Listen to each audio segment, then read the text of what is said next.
Eastern refinery কি বন্ধ হয়ে যাবে? জ্বালানি সংকটে বাংলাদেশ। বাংলাদেশের জ্বালানি খাতে দেখা দিয়েছে এক ভয়াবহ অনিশ্চয়তা।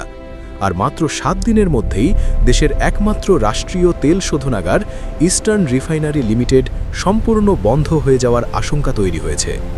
চট্টগ্রামের পতেঙ্গায় অবস্থিত এই গুরুত্বপূর্ণ স্থাপনাটি বর্তমানে কার্যত লাইফ সাপোর্টে চলছে। সংকটের মূল কারণ কি?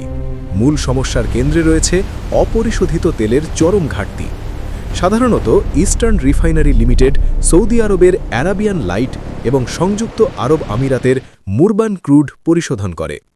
কিন্তু সাম্প্রতিক ইরান ইসরায়েল সংঘাত পরিস্থিতিতে পারস্য উপসাগর হয়ে ওঠে অস্থিতিশীল। ফলে নির্ধারিত তেলবাহী জাহাজগুলো মাঝপথে আটকে যায় বা ফিরে যেতে বাধ্য হয়। বিশেষ করে হরমুজ প্রণালী এখন কার্যত ঝুঁকিপূর্ণ রুটে পরিণত হয়েছে। মজুদ এখন তলানিতে।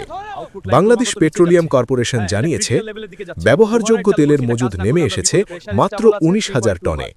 ডেথ স্টক অর্থাৎ ট্যাঙ্কের তলানির তেল ব্যবহার করে উৎপাদন চালু রাখা হচ্ছে, অর্থাৎ রিফাইনারি এখন যে কোনো সময় বন্ধ হয়ে যাওয়ার ঝুঁকিতে। বিকল্প পথেও বাধা। বিকল্প হিসেবে মালয়েশিয়া থেকে তেল আমদানির চেষ্টা হলেও আমলাতান্ত্রিক জটিলতা এবং আর্থিক অনিশ্চয়তায় তা এখনও বাস্তবায়ন হয়নি। অন্যদিকে সৌদি আরবের ইয়ানবু বন্দর ব্যবহার করার পরিকল্পনা থাকলেও এতে প্রতি ব্যারেলে অতিরিক্ত খরচ হবে, যার প্রভাব পড়বে সরাসরি সাধারণ মানুষের উপর। দেশের উপর সম্ভাব্য প্রভাব। পরিসংখ্যান অনুযায়ী দেশের মোট জ্বালানির প্রায় 24% আসে এই রিফাইনারি থেকে। পেট্রোল ও অকটেনের বড় অংশ এখানেই উৎপাদিত হয়। রিফাইনারি বন্ধ হয়ে গেলে সম্ভাব্য প্রভাব: পরিবহন খাতে অচলাবস্থা, বিদ্যুৎ উৎপাদনে চাপ, লোডশেডিং, জ্বালানির দাম বৃদ্ধি, দৈনন্দিন জীবনযাত্রায় মারাত্মক বিঘ্ন। সরকার কি বলছে? জ্বালানি প্রতিমন্ত্রী জানিয়েছেন, পরিশোধিত তেলবাহী কয়েকটি জাহাজ ইতিমধ্যে দেশে পৌঁছেছে। নতুন আমদানি চুক্তি হয়েছে আন্তর্জাতিক সরবরাহকারীদের সাথে। তবে বাস্তবতা হল, পরিশোধিত তেল আমদানি করতে প্রচুর ডলার প্রয়োজন, যা বর্তমান বৈদেশিক মুদ্রার রিজার্ভের উপর বাড়তি চাপ সৃষ্টি করছে। বড় ঝুঁকি। রিফাইনারি বন্ধ হলে কি হবে?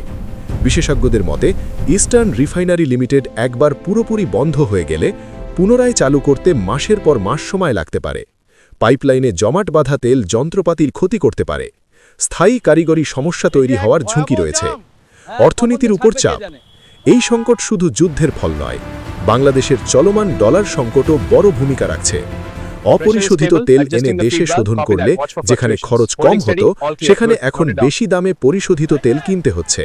এতে বৈদেশিক মুদ্রার রিজার্ভ কমছে, অর্থনীতি অতিরিক্ত চাপের মুখে পড়ছে।